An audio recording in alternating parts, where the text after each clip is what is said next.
le savez, le dossier de Khalifa Ababacar Sall, le député maire de Dakar, est retourné en appel au tribunal pour être vidé et jugé.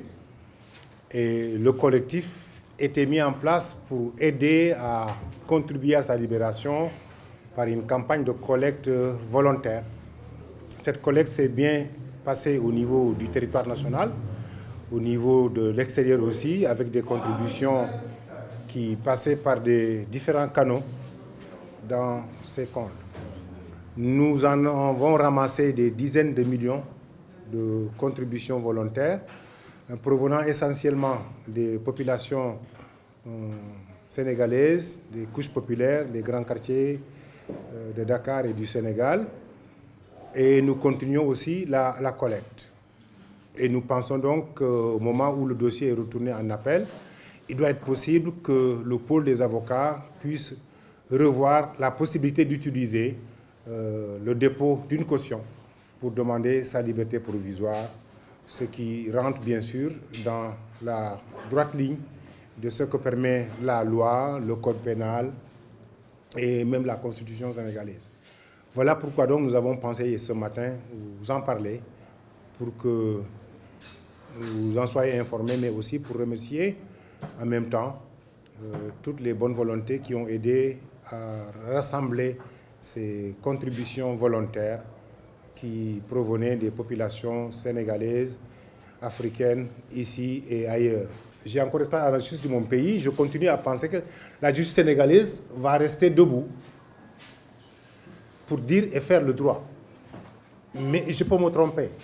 Mais je ne pense pas me tromper parce que je continue à faire partie de ceux qui pensent que le Sénégal est un pays où le droit, héritier des hommes et des femmes comme Kibambaye et autres, doit continuer donc à faire valoir à une génération une stature de pays de droit. Maintenant, c'est vous qui avez fait le constat, vous êtes journaliste, on lui a tout refusé. Ça, c'est vous qui l'avez dit. Je l'ai constaté moi aussi en tant que citoyen. J'aurais bien aimé que ce constat, que ceux qui l'ont fait puissent essayer de chercher à comprendre, mais pourquoi, bon sang, on refuse ce droit à un citoyen, et de surcroît qui est un citoyen maire d'une ville, de notre capitale, et de surcroît qui est devenu député. Tout ce qui lui a été refusé, vous l'avez bien compris, jusqu'à la levée de l'immunité parlementaire qu'on lui avait refusée. Mais ça, je continue à penser aussi, donc il faut qu'il y ait un travail d'investigation journalistique et communicationnelle, mais pour essayer de comprendre, mais pourquoi on continue à refuser les droits les plus élémentaires à une personne qu'on accuse de quelque chose et qui a un statut ou un double statut et de député et de maire. Ce travail vraiment, je ne peux pas m'y appesantir parce que certainement en le faisant en tant que membre du collectif, ça peut être vu comme un travail partisan et subjectif. Mais si c'est fait par un groupe de journalistes, les jeunes reporters que vous êtes, mais essayez de voir dans les couloirs du palais de justice, dans les couloirs de l'interno politique, qu'est-ce qui se passe pour qu'on refuse autant de choses qui sont des droits à une personne qui a été incriminée et pourtant on l'accepte à d'autres personnes qui circulent librement dans la ville et qui auraient même fait pire que ce qu'on reproche à cette personne. On retire le dossier, on le met sur la table. Ça, je crois que c'est un travail qu'il faut aller investiguer.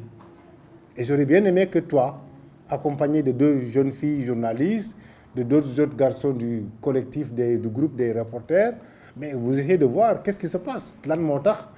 Il faut d'abord essayer de voir combien de dossiers dorment encore à la cour d'appel, et qui datent de 2 ans, de 3 ans, de 4 ans, de 5 ans. Combien ils sont? Ce travail d'investigation, j'aurais bien aimé que tu sois un des héritiers de mon ami Zongo, et que tu te dises, je veux être le Zongo du Sénégal, tu ne vas pas mourir, on va te défendre, mais que tu nous prouves pourquoi on est arrivé à une précipitation que certains refusent.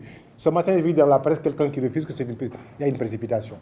Mais tout le monde sait quand même qu'il y a une précipitation. Mais qu'est-ce qui l'explique? Qu'est-ce qui le fonde? Qu'est-ce qui se cache derrière? Ça, seuls des journalistes peuvent aller faire ce travail-là.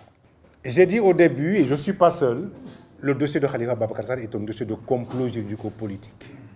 Et quand on complote politiquement et juridiquement, Ben, sans doute, on a un agenda qui n'est pas l'agenda du droit.